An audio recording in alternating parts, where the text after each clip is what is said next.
俄罗斯总统普京已经签署命令，承认乌克兰东部的顿涅茨克人民共和国和卢甘斯克人民共和国。普京还签署了俄罗斯与这两个共和国的友好合作互助条约，并指示俄罗斯国防部确保俄罗斯武装部队维护顿涅茨克人民共和国和卢甘斯克人民共和国的和平。按照西方媒体的报道，普京已经部署俄罗斯军派出力量作为维和部队进驻这两个共和国。视频显示，在乌克兰这两个地区，人们欢呼普京的决定，燃放烟花，挥舞俄罗斯国旗，演奏俄罗斯国歌。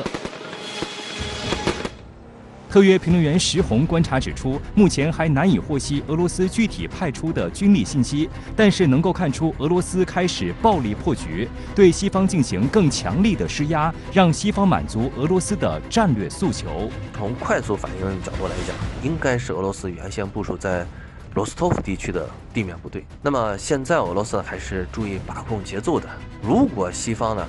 还是不顾及到俄罗斯的战略诉求，那么俄罗斯将会采取更大的行动。此前已经有消息显示，乌克兰政府军不断违反停火协议，向乌东已经独立的两个地区进行炮击。俄罗斯联邦安全局指控乌克兰军方2月21号发射炮弹，摧毁了俄军一个边防哨所，并说俄边防部队成功阻挡乌克兰一侦察小队跨境破坏，打死5名乌克兰士兵。但这些都遭到乌克兰方面否认，俄方称还俘获了1名乌克兰士兵。作为危机当事方，乌克兰总统泽连斯基不顾国内形势，赶往慕尼黑安全会议，向西方表达加入北约的强烈意愿，希望以此获得西方国家的安全保护。他甚至对美国等国家表达了不满，称他的国家不该永远地充当西方和俄罗斯之间的缓冲带。深圳大学中国海外利益研究中心特约研究员李进成认为，不当缓冲带就必须完全西化。泽连斯基在他上台以后呢，乌克兰局势的确发生了较大的变化可以说是更多的倾向于西方，他们甚至把加入欧盟还有这个北约等等呢作为他们重要的国家的战略目标。如果他选择不当隔离缓冲带，那么他必须要完完全全的倾向于西方，他必须从自上而下进行完全的西化的这个改革。值得指出的是，泽连斯基在慕尼黑安全会议上甚至还暗示可能会恢复乌克兰的核地位。他威胁说，如果乌克兰得不到安全保证，基辅将认定布达佩斯备忘录无效，而乌克兰可能会重新考虑放弃核武器的决定。根据乌克兰、俄罗斯、英国和美国领导人在1994年12月5号签署的布达佩斯备忘录，乌克兰销毁了核武库，而俄罗斯、美国和英国承诺保证乌克兰的安全。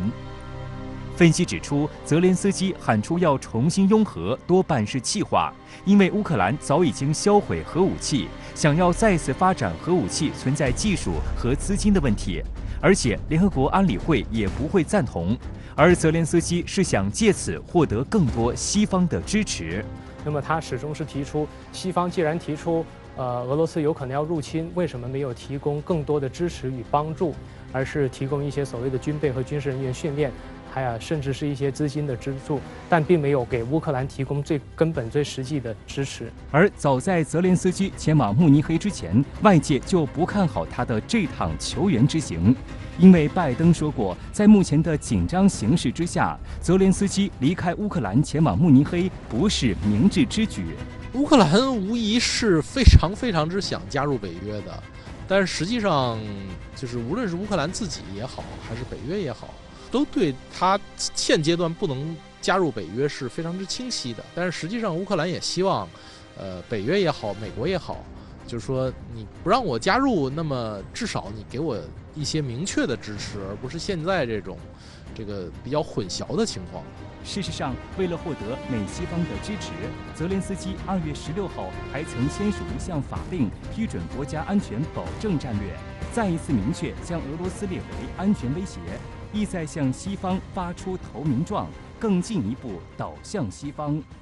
美国武装部队防御准备状态警报系统官网2月21号显示，当前警报评估等级已经达到3级。美国武装部队防御准备状态警报系统是一个私营开源情报机构，用于监测军事准备状态、恐怖分子以及针对美国的核威胁。1级为最高级别，相当于战争状态或核威胁。历史上有3次达到3级警戒，分别是1962年古巴导弹危机、1991年海湾战争和2001年的911袭击。波兰国防部长布瓦什恰克2月21号在社交媒体发文称，不久前抵达波兰的美国士兵开始在乌克兰边境附近进行演习。此前，德国联邦国防部发表通报称，应北约欧洲盟军最高指挥官沃尔特斯的要求，在与盟军密切协调之后，德国将提高北约快速反应部队辖下德军的战备等级。通报称，该升级不涉及增兵或军事调动，仅是作为预备措施，加快北约快速反应部队的反应时间，而增兵或军事调动等则需要北约委员会的批准。实际上，俄罗斯方面也在防备北约以及美方的强势武装介入。比如2月10号开始的俄白联盟决心2022联合演习，原定于2月20号结束，但在本周一，白俄罗斯国防部长表示，军演将延长。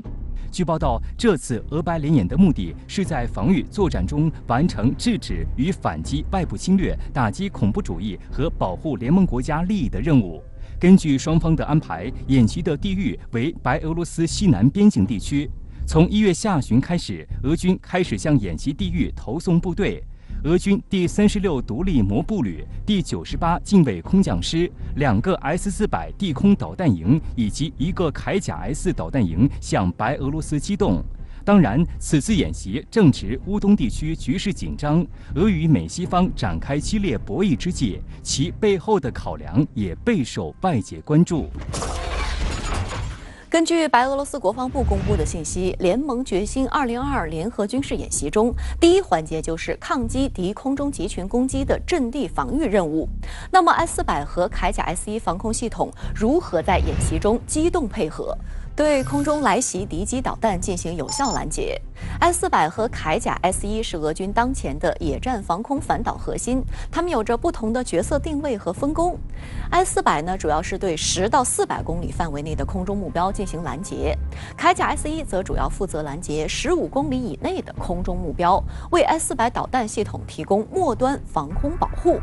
我们分别来了解一下它们。S-400是世界上最先进的防空导弹系统之一，从俄方披露的性能指标来看，是要比美军爱国者系列强得多。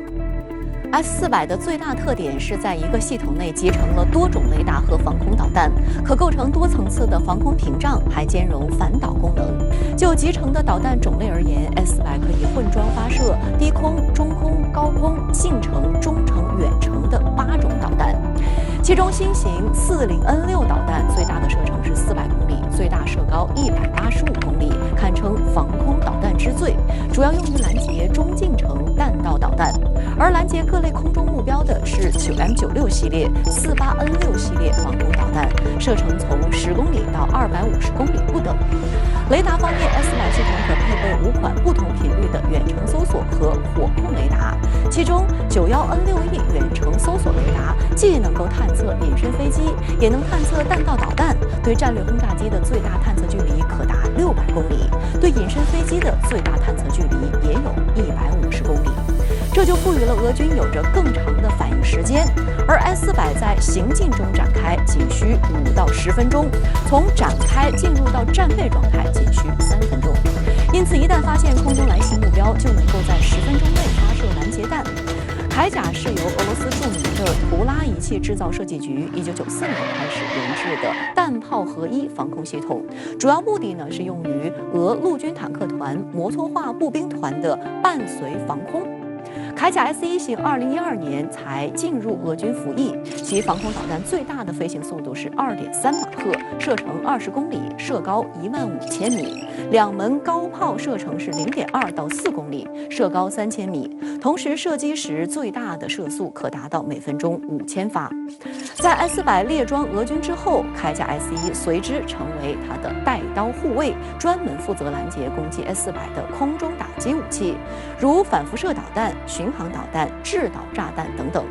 根据媒体此前的报道，白俄罗斯国防部去年底记录到，北约在其边境地区的侦察和战斗飞行的强度有所增加，飞行架次几乎是翻了一番。俄罗斯这次出动2个 S-400导弹营和1个铠甲 S-1导弹营向白俄罗斯机动，针对的假想敌目标可谓是非常明显，意在向北约喊话：你们要是胆敢做出过激挑衅，就等着被击落吧。值得指出的是，俄白联盟决心2022最后阶段实战演习中，还邀请了美国、乌克兰、波兰、立陶宛、拉脱维亚等16国驻白俄罗斯武官及媒体记者观摩了演习。这似乎也表明，俄罗斯在展现军力的同时，并无意使局势再度升级。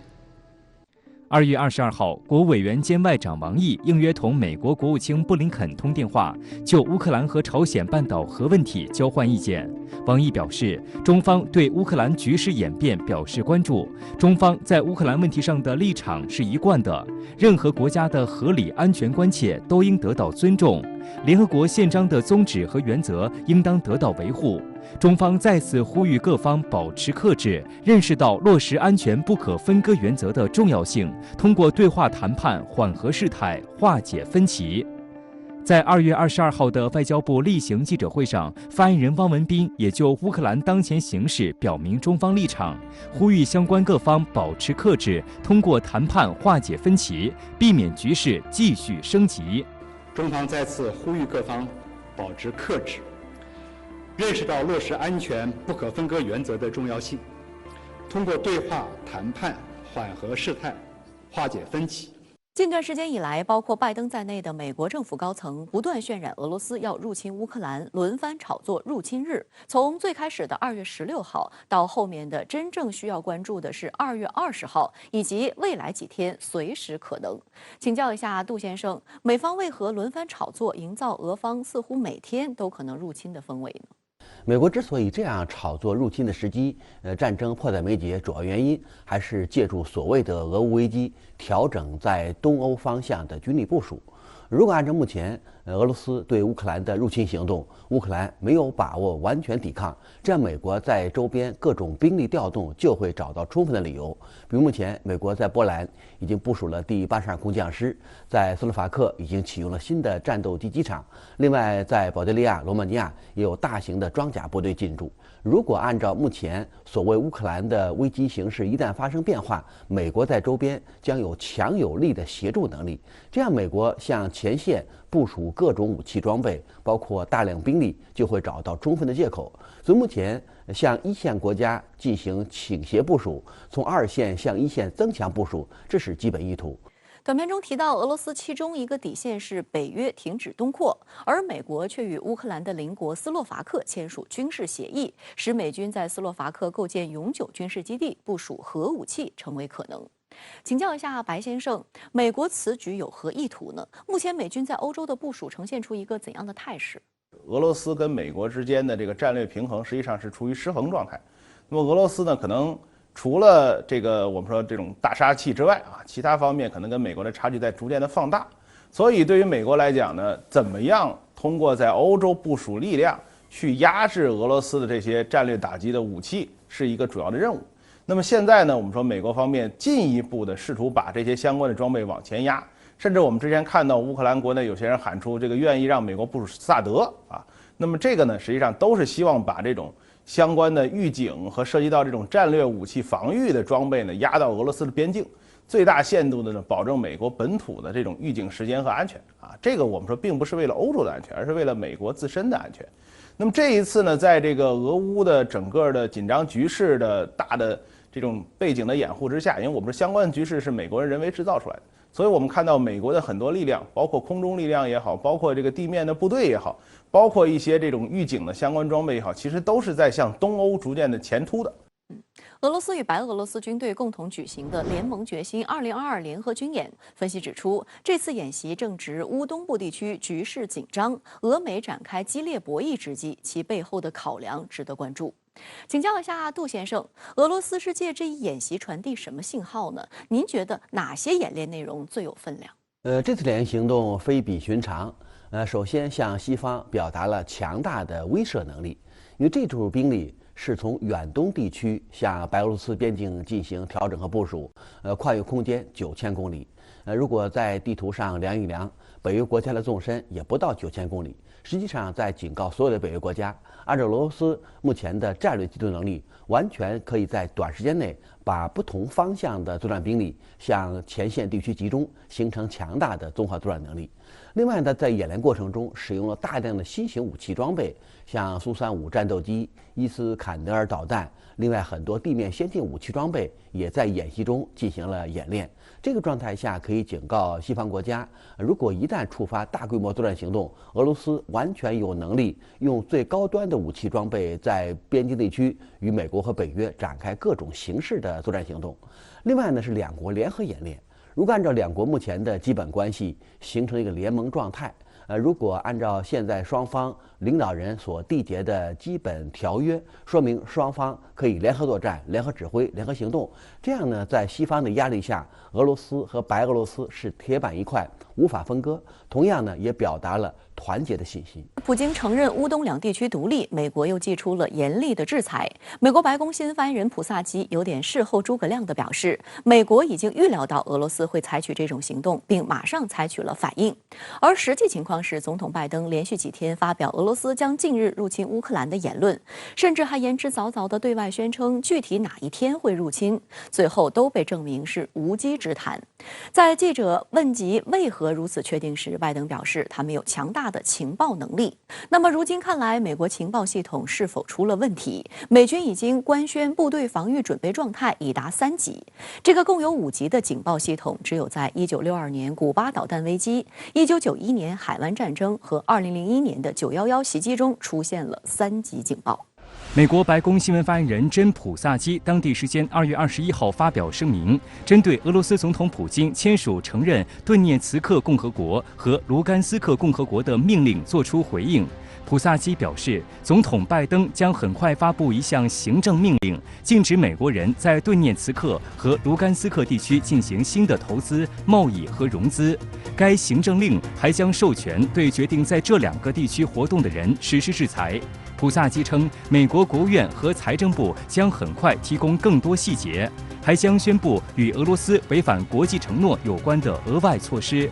普萨基在声明中指出，即将宣布的额外措施是独立的，除了准备针对俄罗斯实施的经济制裁之外，美国正与盟国及包括乌克兰在内的伙伴密切协商，讨论俄罗斯在乌克兰边界不断升级冲突的问题，以及下一步要采取的措施。据日本读卖新闻22号消息，日本政府考虑加入美国主导的对俄出口制裁，限制出口对象主要为高科技制品。但有日本政府官员发声指出，此举对俄罗斯的经济影响其实非常有限。英国外交大臣特拉斯表示，将宣布对俄罗斯实施制裁，以回应普京的声明。如果入侵发生，制裁预计会更进一步。In the coming days, we believe that they will target Ukraine's capital, Kyiv. What reason do you have to believe he's considering that option at all? We have a significant intelligence capability. 这已经不是过去1-2周以来，拜登依据所谓强大情报能力，信誓旦旦地对外公开表示俄罗斯要入侵乌克兰。然而，这些言论最终都落空，连乌克兰总统泽连斯基出来表示不满，称有些国家把乌俄局势的紧张程度渲染得过头了。俄外交部发言人扎哈罗娃也没忘补刀，2月16号将成为西方战争宣传失败之日。俄罗斯没费一枪一弹，他们就被羞辱和摧毁。事实上，美国国家安全和情报界资深人士早已经对拜登的行为表示担忧。他们认为，从长远来看，经常向公众透露俄罗斯将攻打乌克兰，这有损华盛顿的信誉，而且预测可能最终被证明是错误的。一名前中情局官员还对《政治报》表示，这种开放态度以及向媒体透露信息的行为，可能会削弱公众和美国盟友对美国的信任。在一般人的想象当中，可能美国它的情报能力确确实实很先进，因为从之前的这个斯诺登事件披露出来的这个棱镜门啊，大家看出来，美国对全世界都有一个监听啊。甚至于对他的盟友法国啊、德国啊等等。《纽约时报》就刊登了一篇题为《通过披露下一步美国迎战普京》的文章，认为拜登政府是通过不断警告战争来临这种信息战来搅乱俄罗斯的战略部署。外界不禁怀疑，拜登是否真的掌握了确切情报，还是有剧本的谎言？也不排除他真的有一些情报来源，包括他之前说这个俄罗斯在这个边境集结呀，放了一些卫星影像啊等等。当然俄罗斯对此也没有否认啊，这是一个国家的主权范围之内的事儿啊，这个也没有任何问题啊。所以这个当然美国后来又说他有一些独特的情报来源啊，说得很确切，很信誓旦旦，但是这个情报来源是什么？他又不肯对外来宣布啊，大家也不敢来宣布啊，因为这个情报来源说出去，那被对手知道了，他整个情报网不就暴露了吗？美国政府和智库接连被打脸，舆论不禁感叹：美国的情报体系究竟怎么了？捷克总统泽曼日前对外表示，这是美国情报机构几十年来第3次陷入极其尴尬的境地。他细数说，第一次是在伊拉克。美国最终并没有找到所谓藏匿的大规模杀伤性武器。第2次是在阿富汗，美国当时声称塔利班不会打到首都喀布尔。现在所谓的乌克兰即将爆发战争是第3次。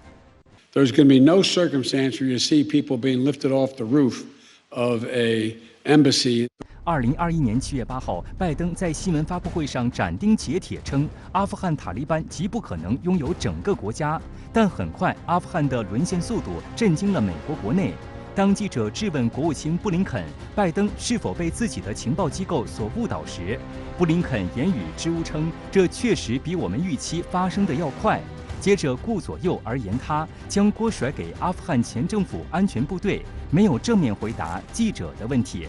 不仅如此，评论员秦真在接受深圳卫视采访时认为，911事件也是美国情报体系的一次失败案例，而且可以说最丢脸。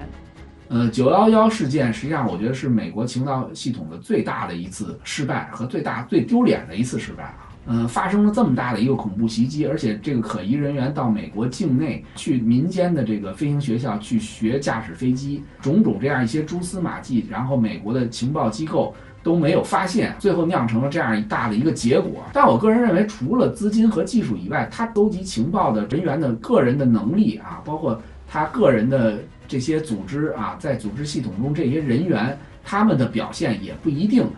比如说比以色列的谍报机构或者比俄罗斯的这种情报机构要高到哪儿去啊，甚至有可能还不如他们。有评论指出，美方情报工作的不力还体现在多次被俄方识破的间谍案件。2019年9月9号 ，CNN 曾独家爆料称，一名美国中情局安插在克里姆林宫的最高级别间谍，2017年被迫从莫斯科撤离。此人被认为是美国安插在克里姆林宫及俄联邦安全会议中等级最高的间谍，甚至能够拍到普京书桌上的文件。而他被撤离的部分理由，是因为时任美国总统特朗普与下属曾反复出现说漏嘴、不当处理机密情报的情况。美国情报官员就开始担忧这名间谍的身份可能被暴露，随后将其撤离俄罗斯予以保护。而名为保罗·惠兰的美国情报人员就没那么幸运了。2018年12月28号，惠兰在莫斯科因从事间谍活动被捕。据俄媒报道，惠兰早年曾是美国海军陆战队成员，后因盗窃被开除，担任美国某汽车零部件供应知名企业的全球安全总监。而据俄情报部门消息人士披露，他的这一经历可能是美国情报机关设计的障眼法。早在10年前，他就注册了多个俄社交网络账号，随后与一些俄网友建立了稳固联系，并开始到访莫斯科，进一步对猎物进行拉拢。在俄联邦安全局办案人员闯入惠兰的房间将其抓获时，在他身上搜到一个他从一名俄罗斯故交拿到的 U 盘，存储有某保密单位所有工作人员的名单。像美国、西方这些国家啊，因为频频的在俄罗斯，包括前苏联加盟共和国搞这样一些所谓的颜色革命啊，搞得非常动荡。实际上，俄罗斯方面对他们肯定是更加的重点的关注啊，所以，实际上在俄罗斯的这种反侦察、反渗透的这种能力面前，实际上西方国家我觉得占不到多少便宜啊。短片中提到，美国为了能够及时掌握俄罗斯克里姆林宫内部的最新动向与情报，曾派出多名最高级别的间谍渗透到俄罗斯政府高层，安插在克里姆林宫内。请教一下杜先生，从中可以看出美国情报系统是如何窃取他国机密的呢？美国情报系统窃取他国机密两种方式，第一种呢是从冷战到现在的人力窃取，包括收买对方的重要人员获取情报，另外打入对方内部获取情报，这样可以第一时间拿到对方的战略意图，拿到最核心的机密。但目前看呢，这种人力侦查已经过时，特别是在双方有严密的监测手段条件下，那么这种手段的侦查效率会越来越高。那么第二种使用很广泛，就是通过网络情报窃取，无论是通过计算机网络，通过手机，包括其他监视系统，在重要人员、核心部位进行布设，这样对方的一举一动，甚至各种文件系统就可以短时间内被拿到。所以这两种情报基本上是获取的主要来源。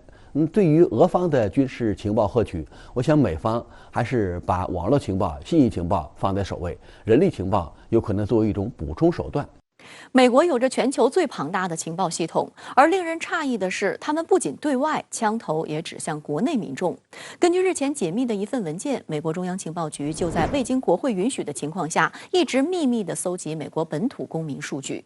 请教一下白先生，这是否说明美国情报系统实际已经沦为政客的工具？因为我们都知道，这个美国战后的很多的这个政治，尤其是海外政治的行动，跟 CIA 有关。那么包括50年代 CIA 在建立之初就开始在中美洲国家进行颠覆。那么当年打的幌子是为了应对苏联，实际上很多时候就中南美洲国家想要反抗美国的经济统治的时候， CIA 就会出来把相关政府颠覆掉。那么在美国国内呢， CIA 呢理论上讲不应该对国内的美国人进行监听，这部分任务是交给联邦调查局 FBI 和 NIC 美国国家安全局的。所以中央情报局的这种所谓踩过界的行为，当然在美国国内一直会受到指责啊。但是反过来说，你像棱镜门也好啊，包括其他的一些这个从60年代开始的监听丑闻里面，联邦调查局也好，美国国家安全局也好，那么对美国国内的政治人物、普通老百姓，那么都是进行监听的。所以它一直就是美国政治的重要组成部分。